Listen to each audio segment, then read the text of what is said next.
Economists say the budget will need to convey a message of determination to stick to the fiscal consolidation path. This follows concerns that the midterm budget policy statement seemed to have steered away from it. Government will also have to make clear plans for improved governance at state-owned enterprises to ensure they are self-sufficient and would not further drain the fiscus. Economic growth and employment creation should also be top of the agenda.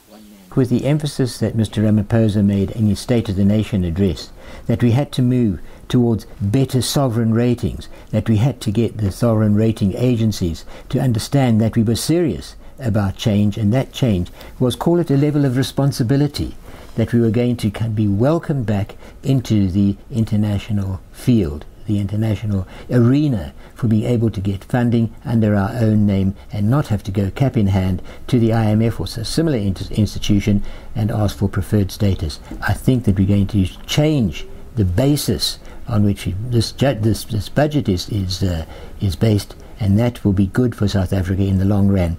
But I'm quite sure in the short term there may be some discomfort. I've no doubt about that, because we're short of revenue.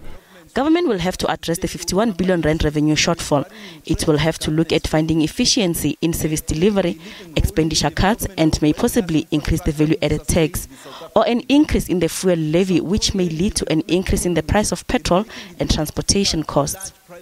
The budget will be defined by corrective steps, and by corrective steps what we refer to quite simply is revenue underperformance in the vicinity of 51 billion rand will require remediation, and that remediation will incorporate some element of expenditure cuts, probably around 25 billion rand of expenditure that was forecasted, say, in October of last year, and quite possibly an additional 30 billion rand of new tax measures, so as to, as I suggest, narrow the fiscal cleavage. Phasing in fee-free tertiary education for first-year students from families earning lower than 350,000 rand will put a bit of pressure on the fiscus. The emphasis was on first-year students only. In other words, it's not a general general free education being funded at the moment. The cost thereof will be far lighter than providing general free tertiary education, which was the intimation in Zuma's original announcement.